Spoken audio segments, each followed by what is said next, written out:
Good morning 10th class. आज हम पढ़ रहे हैं, कल मैंने गुणनखंड विधि बताई थी आपको। अब पूर्ण वर्ग विधि स्टार्ट करते हैं 3.4। ठीक है, दूसरी विधि है ये। फिर इसके बाद अपन पढ़ेंगे श्रीधराचार्य। पूर्ण वर्ग विधि एग्जाम में नाम से सीधे सीधे आ सकती है, समीकरण देकर आपसे बोल सकता है पूर्ण वर्ग विधि द्वारा हल कीजिए। ठीक है, तो पूर्ण वर्ग विधि द्वारा हल करने के लिए ध्यान देना, जैसे ये मैंने 3.4 का पहला सवाल ले लिया है। तो पहले का पहला सवाल ले लिया है। इसमें ध्यान देना, पूर्ण वर्ग विधि में जो सबसे पहला नियम है कि एक्स स्क्वायर का जो गुणांक है वो हमें 1 बनाना है। कितना बनाना है? 1। अगर 1 है तो बहुत बढ़िया है, अगर 1 नहीं है तो उसी से भाग दे दो जो यहाँ पर एक्स स्क्वायर का गुणांक है। तो यहाँ पर 1 नहीं है तो हमें इसको 1 बनाने के लिए 3 से भाग दे देंगे। तो यहाँ लिखना है आपको कि एक्स स्क्वायर का गुणांक 1 बनाने के लिए 3 का भाग देने पर एक्स स्क्वायर का गुणांक 1 बनाने के लिए 3 का भाग दिया अपन ने। तो 3x स्क्वायर में भी 3 का, 5x/3 में भी 5x में भी 3 का और 2 में भी 3 का, और 0 में जब देंगे तो 0 ही रहेगा। 3 से 3 कट गया और एक्स स्क्वायर का गुणांक 1 बन गया। X square minus 5/3x plus 2/3 बराबर 0।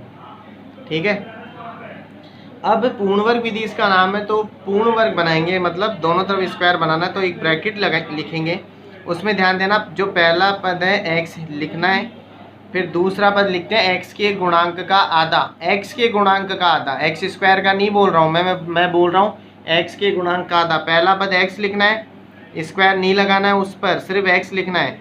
अब x के गुणांक का आधा, तो x का गुणांक है -5/3। तो ध्यान देना -5/3 का आधा करना है। आधा मतलब 1/2। कुछ कटता है तो काट देना, नहीं कट रहा है तो -5 एकम -5 और 2 3 6, तो माइनस का 5/6 और इस पर लगा दो होल स्क्वायर। पहला पद x, फिर x के गुणांक का आधा, माइनस है तो माइनस लिख दो यहाँ पर। x का गुणांक है 5/3, उसका आधा किया तो -5/6। आधा करने के लिए तुम तो सीधे ध्यान रखो कि हर का नीचे दुगना कर दिया करो।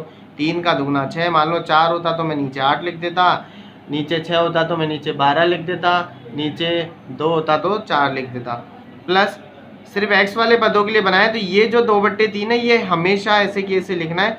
अब ध्यान देना इंपॉर्टेंट बात कि जो x का गुणांक तुमने यहाँ लिखा है उसका स्क्वायर हमेशा माइनस करना है। तो 5 का स्क्वायर 25, 6 का स्क्वायर 36 बराबर 0।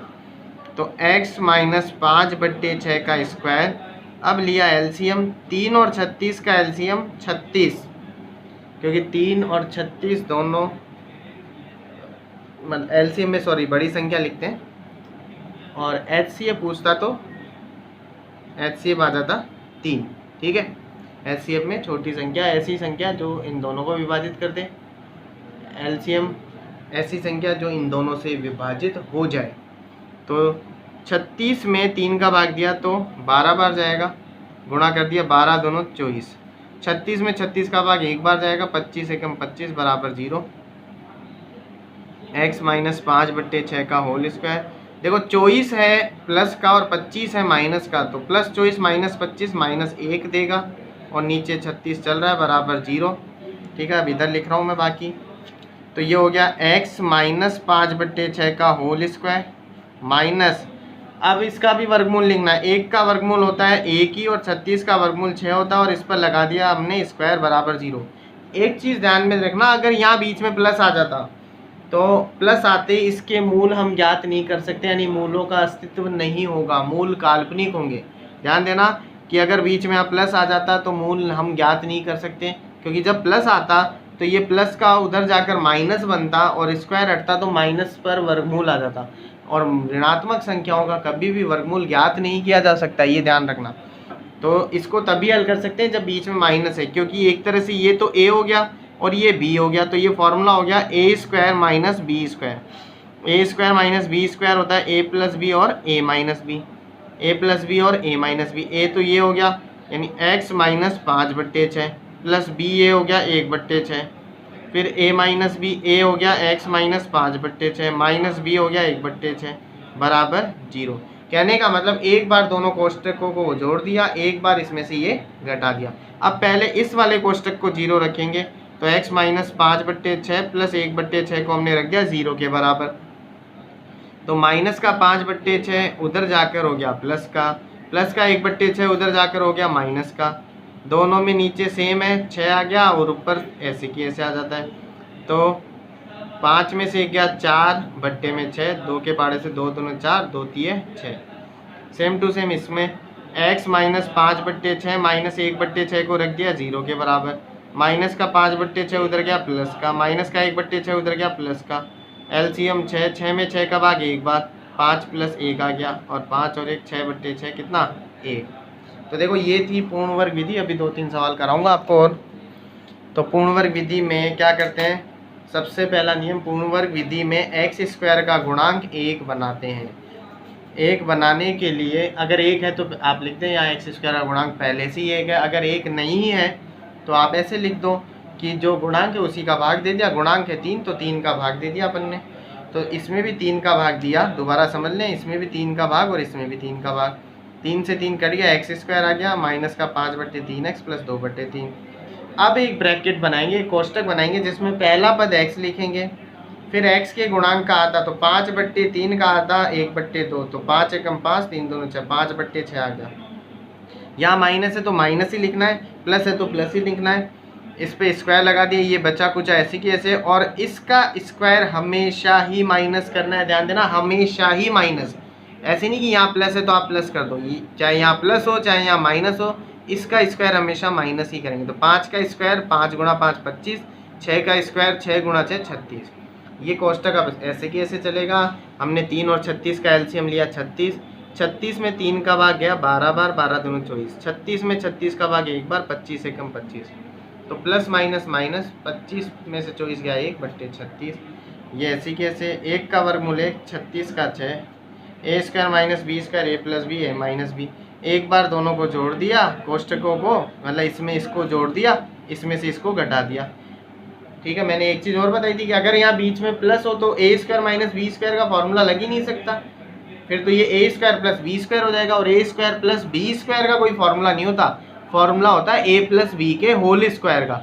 यहाँ है ए स्क्वायर प्लस बी स्क्वायर। ठीक है, तो एक बार इन कोष्टकों को 0 के बराबर रख दिया। ठीक है, एक और सवाल देखते हैं। देखो,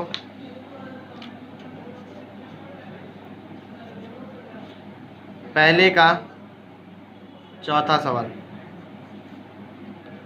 4x square plus 4√3x plus 3 बराबर 0। फिर से एक्स स्क्वायर का गुणांक, पूर्ण वर्ग विधि चल रही है तो फिर से एक्स स्क्वायर का गुणांक 1 बनाएंगे। तो 1 नहीं है तो उसी का भाग दे दो जो यहाँ गुणांक है। तो यहाँ गुणांक है 4, तो आपको लिखना है एक्स स्क्वायर का गुणांक 1 करने के लिए 4 का भाग देने पर, तो 4x स्क्वायर में 4 का भाग दिया, 4√3x में 4 का भाग दिया, और 3 में 4 का भाग दिया, 0 में 4 का भाग देंगे 0। 4 से 4 कट गया, 4 से 4 कट गया, इधर कुछ कट नहीं रहा।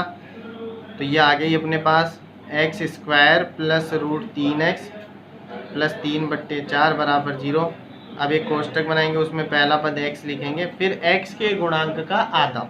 अब मैंने आपको कहा था कि आधा करने के लिए तो नीचे जो होता है ना उसका डबल कर दिया करो। तो इसके नीचे कुछ नहीं है तो 1 है, तो ऊपर तो √3 रह गया और नीचे 1 का डबल 2 हो गया, 2 एकम 2, और इस पर लगा दो स्क्वायर, प्लस का 3/4, ऐसे की ऐसे लिखना है। और इसका स्क्वायर हमेशा माइनस करेंगे, तो √3 का स्क्वायर, रूट का स्क्वायर हमेशा वही नंबर आता है, बस रूट हट जाता है। तो √3 का स्क्वायर 3, नीचे 2 का स्क्वायर 4, ये और ये इस बार कट गया क्योंकि ये प्लस का और ये माइनस का। तो अब तो हमारे पास इधर कुछ नहीं बचा। तो उस कंडीशन में क्या करना होता है आपको कि ये कोष्टक पर 2 घात लगी हुई है, स्क्वायर लगा हुआ है, तो स्क्वायर लगा हुआ है तो इसी को 2 बार लिख देंगे, x प्लस √3/2, क्योंकि 2 घात है ना, और x प्लस √3/2 बराबर 0। पहले इसको 0 रखेंगे अपन, तो प्लस का √3/2 उधर जाकर माइनस का, ये फिर इसको 0 रखेंगे तो प्लस का √3/2 उधर जाकर माइनस का। ठीक है, अब करते हैं देखो एक और सवाल, अपन करते हैं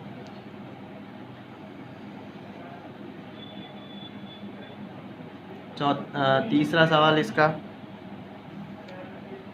या पांचवा देख लो। 2x² प्लस x माइनस 4 बराबर 0। x के आगे कुछ नहीं है तो मैंने 1 लिख दिया, ठीक है। अब x² का गुणांक यहाँ 2 है तो 2 का भाग दे देंगे, तो लिखना है x² का गुणांक 1 करने के लिए 2 का भाग देने पर, 2 का भाग देने पर, तो 2x² में भी 2 का भाग आ गया, 1 में भी 2 का भाग आ गया, 4 में भी 2 का भाग आ गया, 0 में देंगे तो 0 ही आएगा। 2 से 2 कट गया, x² 1/2x, 2 दूना 4, ये कट गया ना 2 बार। अब वही एक कोष्टक बनाएंगे, उसमें पहले x ही लिखेंगे प्लस x के गुणांक का आधा। तो मैंने कहा था आधा करने के लिए आप नीचे डबल कर दिया करो, तो 2 का डबल 4 और इस पर लगा दो स्क्वायर माइनस 2, और अब इसका स्क्वायर कर देंगे माइनस, तो माइनस 1 का स्क्वायर 1, 4 का स्क्वायर 16 बराबर 0। x प्लस 1/4 का होल स्क्वायर, इसके नीचे 1, एलसीएम लेंगे, एलसीएम 16, ठीक है। 16 में 1 का भाग 16 बार, 16 दूनो 32, 16 में 16 का भाग 1 बार, 1 एकम 1। अब ध्यान देना ये माइनस दोनों में है, तो एक तरह से माइनस हमने कॉमन ले लिया, तो ये प्लस का हो जाएगा ना भाई। ध्यान देना ये दोनों ही पद किसके हैं, माइनस के, तो माइनस बाहर आ गया, तो ये भी प्लस का, ये भी प्लस का, तो x प्लस 1/4 का होल स्क्वायर, 32 और 1 33 बट्टे 16 बराबर 0। x प्लस 1/4 का होल स्क्वायर, 33 का वर्गमूल नहीं होता तो उस पर रूट आ गया, 16 का वर्गमूल होता है 4 और इस पर लग गया होल स्क्वायर बराबर 0। 33 का वर्गमूल नहीं होता है तो उस पर मैंने रूट लगा दिया, 16 का वर्गमूल होता है 4 तो मैंने उस पर स्क्वायर लगा दिया। फिर से वही a² माइनस b², तो एक बार कर देंगे इसको प्लस,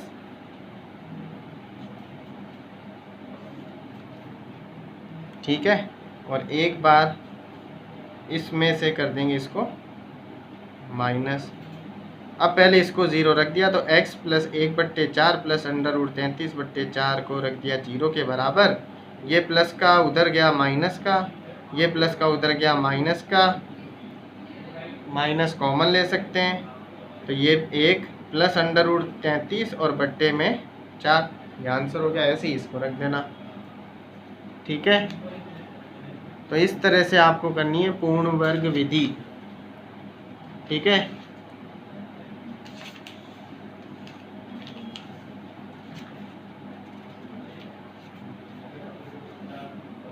बाकी करेंगे कल।